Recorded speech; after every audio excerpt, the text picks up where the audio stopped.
Tai šiandieninis video bus apie tai, su kuo aš testavau ličio baterijas. Tai yra toksai priedukas. Jo pavadinimą aš įdėsiu aprašymę ir pasimatys ekrane jo aprašymas, koks jis yra, kaip jį galite parsisiųsti iš AliExpreso. Paprasčiausiai bus video paaiškinta, ten labai paprastai. Toliau, dėl ko šitos baterijos, kur jos bus panaudotos. Ir dar ten mažas toksai lifehackas, paprasčiausiai kaip aš nuvalau baterijas, jeigu jos ten yra saulės baterijos, ta prasme, jeigu jos yra apdergtos, kur, man atrodo, ne pas visus yra, o pas mane tai jos atsiranda. Tai va toks va video, tai va toks va gaminimas, galim sakyti, nieko negamina.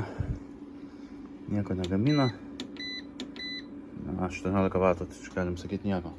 Pakol kas nusnygo. Šitie balansyrai dirba gana gerai. Galiu pasakyti, man tai labai patinka. Daug vietos neužima, subalansuoja. Buvau tik tai šiek tiek nedajungęs šito laido. Taip, aš kažkiek laiko pastebėjau, kad šitoj pusėje būna kažkur 7 kablelis kokie. Jeigu kaip pavyzdys dabar čia būtų 7,2, o čia 6,8, 6,7 kokie 7.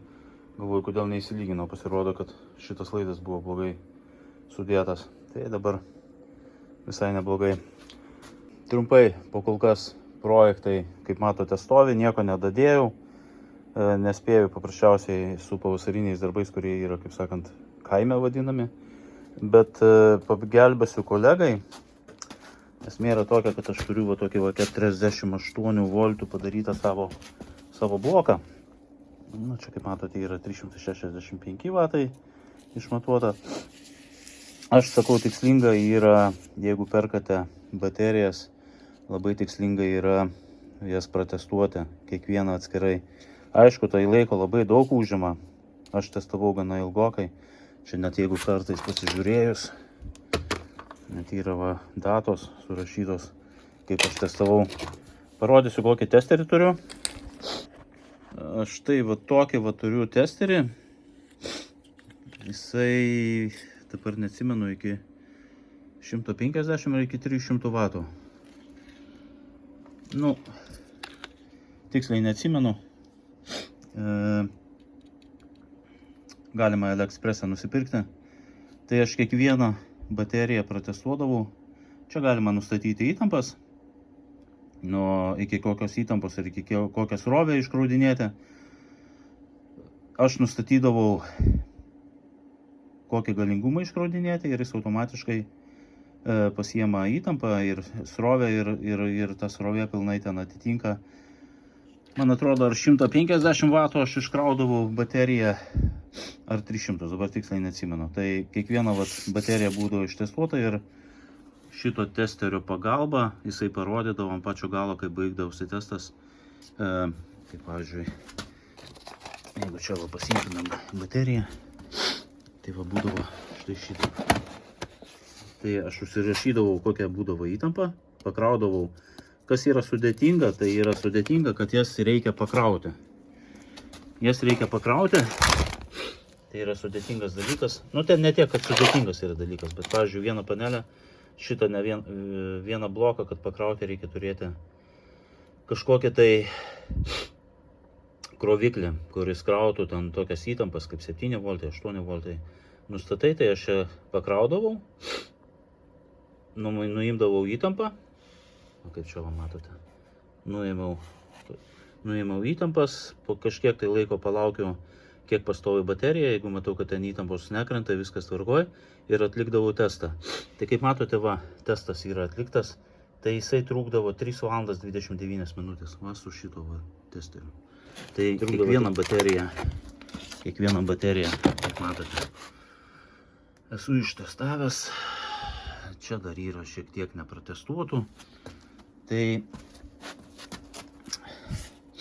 čia yra 48 voltai, kaip matote. Kad ją surinkti ir sudėti, reikia turėti kažkokius tai kontaktus. Šitie kontaktai yra likę nuo lyfo, kad aš ardžiau lyfo baterijas. Tai paprasčiausiai čia sudėdat. Tai jeigu čia būtų raudonas yra pliusas, jungiasi laidas ir gaunasi tokia spiralinė. Pas mane yra biškai kitaip padaryta, dėl to, kad aš sudėjau 10 blokų, tai yra 10 tų vadinamų buterbrodų, vienoj pusėje minusas, kitoj pusėje pliusas gaunasi. Ir tai va toks va dalykas. Dabar ką planuoju daryti, kaip ir sakiau, žadėjau statyti čia ir tokius kaip ir atsarginius blokus iš tų pusių. Bet mano draugas nusipirko inverterį hibridinį, kuris gali atidavinėti į tinklus ir tuo pačiu ir baterijas krauti. Jis ten nusipirko, jeigu neklystu, 6 kW. Draugas parašys, tai pakomentuos apie tai. Galite taip pat prie jo prisijungti kanalo. Jisai, kaip sakant, naujas YouTuberio kanalo gamintojas, kaip sakant, Mindaugo ūkis vadinasi. Tai galite pasižiūrėti, jisai nusipirko panelės, kaip tik buvo video ir nusipirko inverterį. Tai galite pasižiūrėti. Žada kaip ir biškį pafilmuoti, kaip jam sekasi su to inverteriu. Dabar jam tas inverteris vakare gaunasi nepersijungia į bypassą ir jam atjungia visą sistemą. Dėl to jis paprašė manęs šitų baterijų, kad aš jam duočiau. Galim sakyti, už kažkokią tai atitinkamą sumą jisai pats susirinks. Ir pradžioje jisai pasijungs va šitą 48 V, kad galėtų nors pasižiūrėti, ar jam bypassas persijungia. O papildomai gaus ir šitas baterijas, tik tai reikės jam susikomplektuoti. Ir gausis taip pat va 21 celė tokia. Ir gausis apie 5 kW. Tikiuosi bus patenkintas. Dėl sumos aš čia nieko neįgarsinsiu. Draugui reikia padėti. Po kol kas pas mane jo stovi, tai jisai, kaip sakant, pasidarys jas, kaip sakant, jos bus panaudotos pagal paskirtį. Tad apie šitą testerį tai galite pasižiūrėti AliExpress'e. Labai paprasta, jeigu jūs matote, aš neatsimenu pavadinimo, kaip reikia surasti AliExpress'e šitą daiktą. Tai paprasčiausiai šitą vaizdą nufotografuojate ir AliExpress'e ten yra įdate tą nuotrauką paiešką ir automatiškai suranda tą dalyką. Pasižiūrėkite, ten yra ir 150 W, ir 300 W. Ir paprasčiausiai pagal paiešką taip galite susirasti bet kokį daiktą. Jeigu ieškote AliExpress'e, tai yra patogu, nereikia ten pavadinimų ieškoti, paskui tik susirandate pagal parametrus. Tai dar va, bus varžtukai dadėti ir bus dar duotas BMS-as. Tai šitas BMS-as jam bus duotas. Aš paprasčiausiai jo nenaudoju. Man užtenka, kaip ir sakiau, šitie man labai gerai dirba, tai po kol kas aš nedėsiu, jeigu reikės, tai nusipirksiu. Bet aš tiek metų prabuvau ir man jie labai gerai atidirbo. Čia yra, va, kaip matote, ant gali uždėti. Čia, man atrodo, 6 ar 8 kvadratai yra laidas, tai aš dėjau dvigubus. Tai jisai pasijungs, paprasčiausiai jums parodės. Tai va, plius priedo bus šitas BMS-as. Koks čia jis yra? Nelabai. 824. Čia yra. Tai. Tegul jis irgi dirba pagal paskirtį. O ką jisai pasidarys, tai tikiuosi nuvažiuosime, padarysime video, kaip jam sekėsi su šitom baterijom ir kaip jo dirba inverteris naujas. Inverteris, kuris mane irgi labai sudomino. Nors aš turiu šitą 5 kW, jis irgi dirba neblogai. Persijungia irgi bypassas, jeigu ten reikia. Bet po kol kas tie projektai va tokie ir yra kaip projektai. Tai šitos baterijos keliauja pas draugą ir, kaip sakant, pagelbėsime kolegai.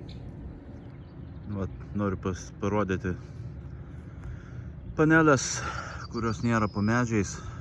Jos yra, galim sakyti, švarios, nėra nušiktos, bet jau čia nors nereikia kažkiek tai valyti.